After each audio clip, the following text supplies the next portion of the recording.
Hello my beautiful people, my name is Yele of Yele Stitches, and today I want to show you how to make this beautiful shift dress, which will be great for summer. And you see the different ways that I styled it. I did a whole photo shoot on the dress. Okay, so let me show you how I made this. Let's go. One thing I want to point out is that I made this dress with just 1 yard of satin fabric. You know that satin fabric, the length is mostly 60 inches. So that makes it very great to make something like this because it's long enough, not like Ankara fabric that is just like 45 inches in length.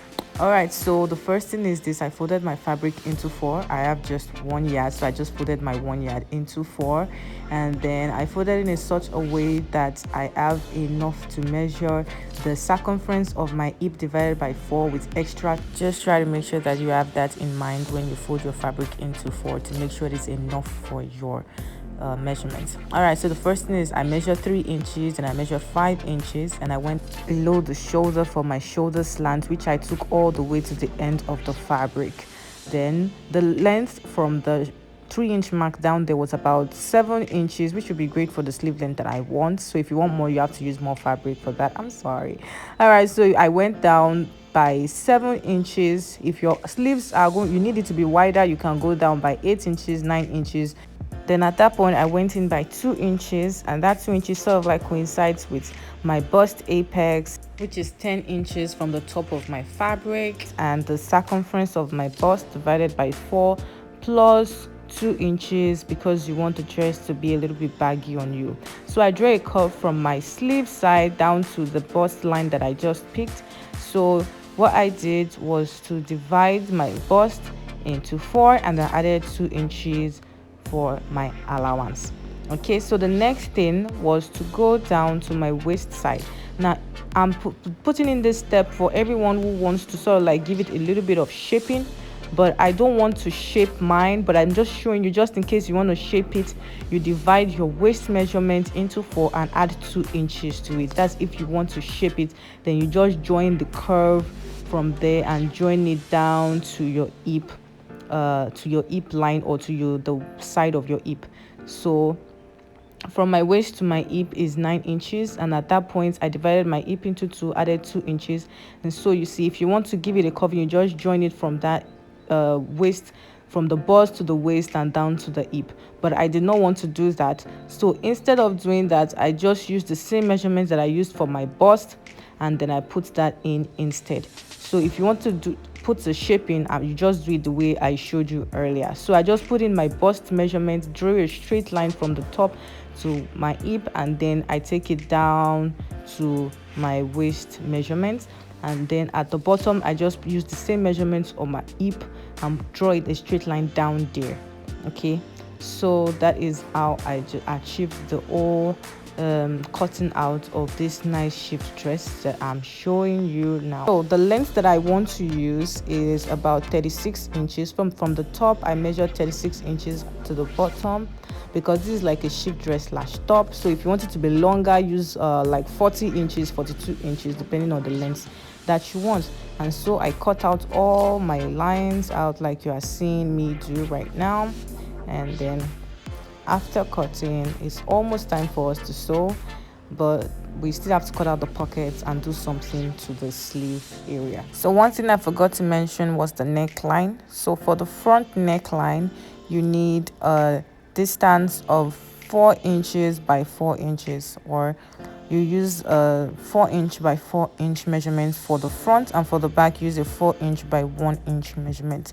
So I'll remove the back piece, and then for the front I'm cutting out my 4-inch by 4-inch like you are seeing me do right now.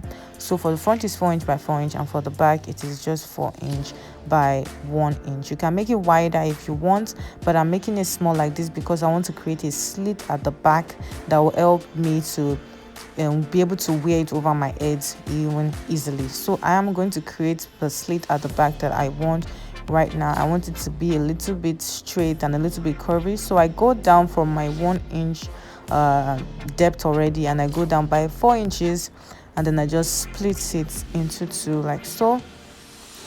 and then you see that that split is there to help me to be able to put my head in easily. And at that point, I'm going to put a button and a loop when I'm ready for that. Okay, so after this, I'm going to show you what I'm going to do to the sleeve. You go in by 1 inch. This will give the sleeve a little bit more shaping and not make it look awkward and a little bit baggy when you wear it. So I went in by 1 inch and I just drew a slant from the top to, like, you can see what I'm doing. So that is just what I did to make the sleeve look a little bit nicer when you wear it.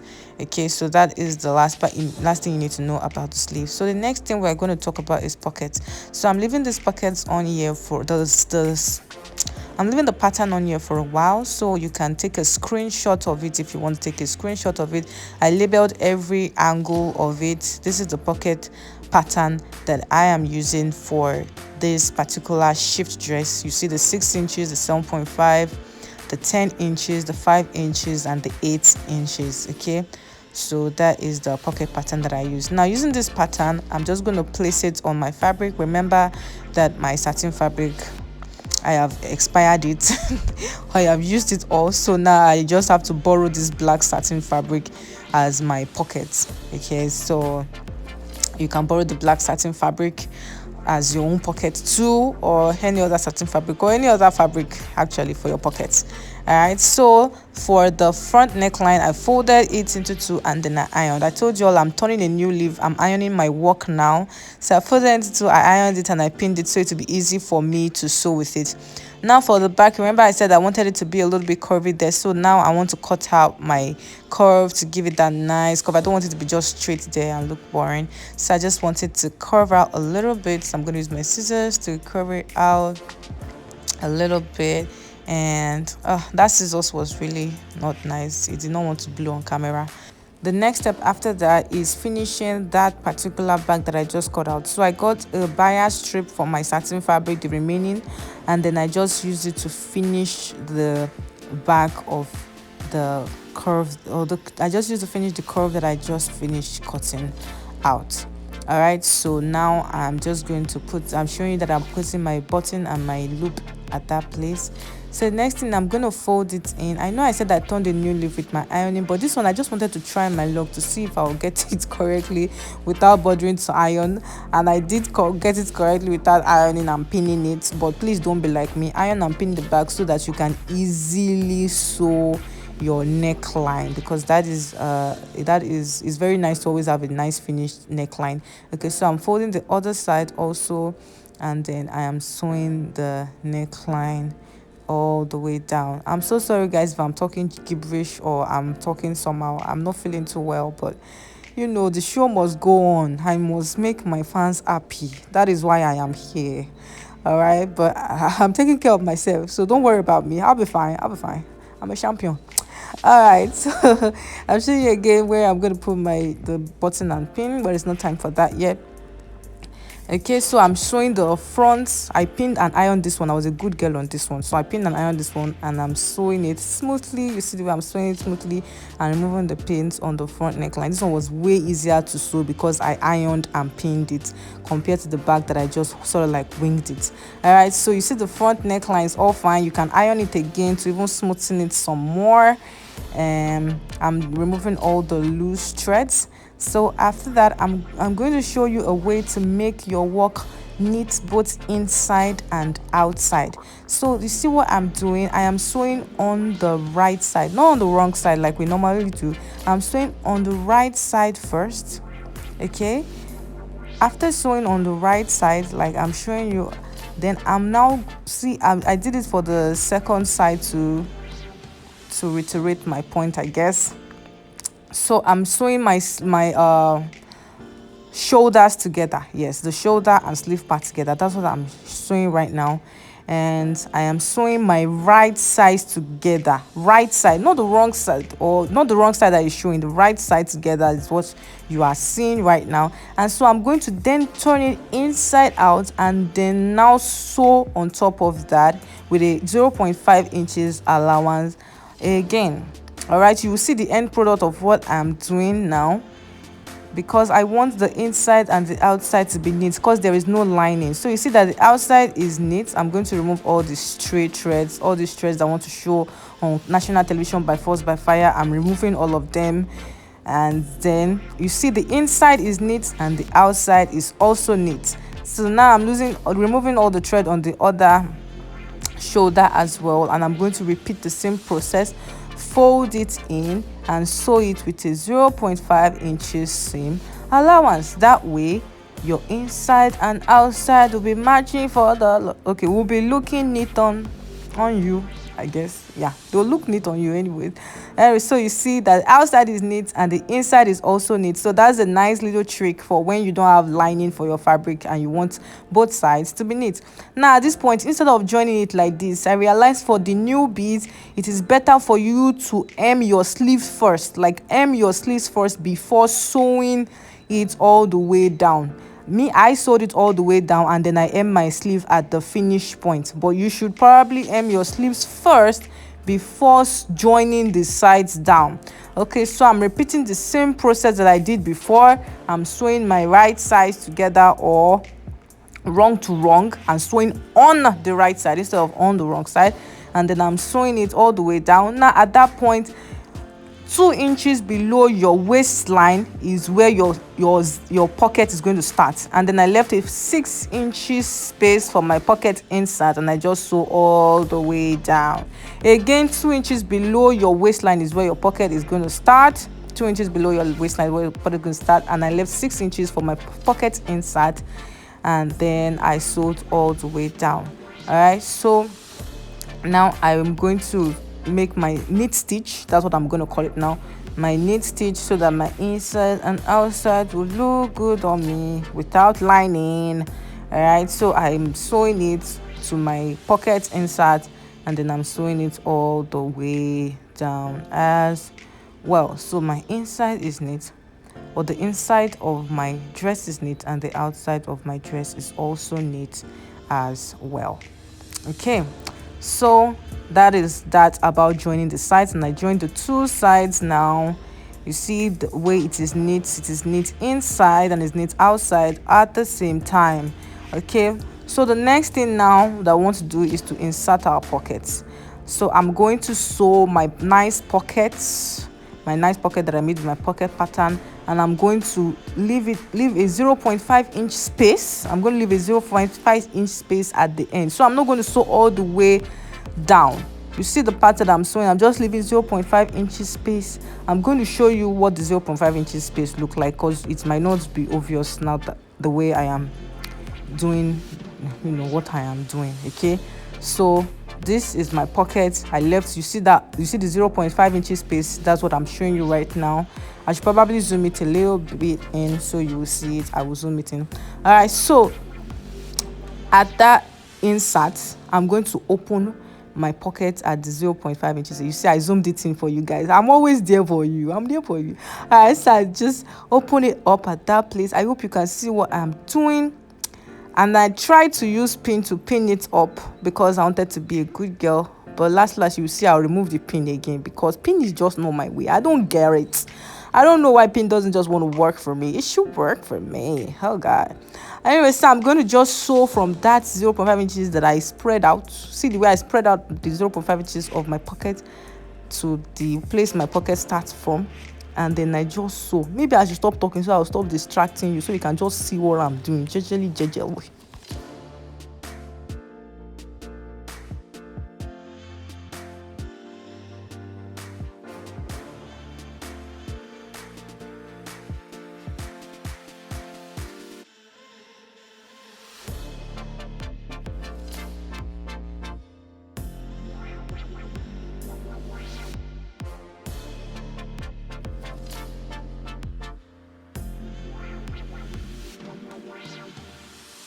Oh yeah, I'm back.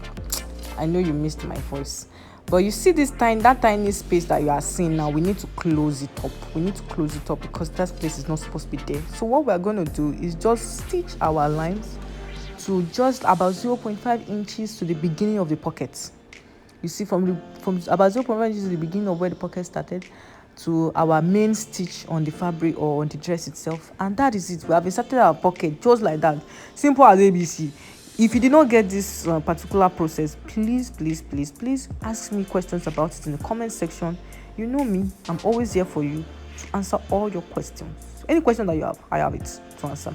All right, so I'm just making the pocket side neat, the rough edges I'm just folding it into, and I just made it neat for both sides. Now the last stage, or the second to the last stage, is just hemming the bottom of my dress. You see that our dress is almost ready, like it's almost ready already. It's almost time for me to rock it. It was the next day that I rocked this thing. It was next day like this. Immediately I made it, I rocked it to work and back. All right, so I just hemmed the bottom, and now I'm going to hem the sleeve.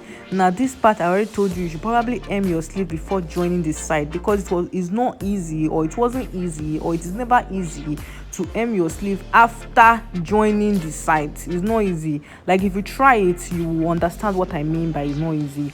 But you know, I pull through as a professional that I am. I pull through these. All right, so I just hemmed my sleeve. Then after hemming my sleeve, I did the other side. Now we are back to the back. No pun intended. We are back to the back, and I want to show you how to create a thread loop. So now I'm going to, you know, those fancy thread loops you see at the back of dresses, all those nice evening gowns and stuff. So I'm going to teach you how to make a thread loop for your dress. Okay, so you see the first thing I did, I just put the needle through part of the dress, or through the top of the dress, and then I put the needle through that part again, not all the way, and then I create a loop with my hand, and then I put, you see what I'm doing, so don't let me talk too much, just watch what I'm doing.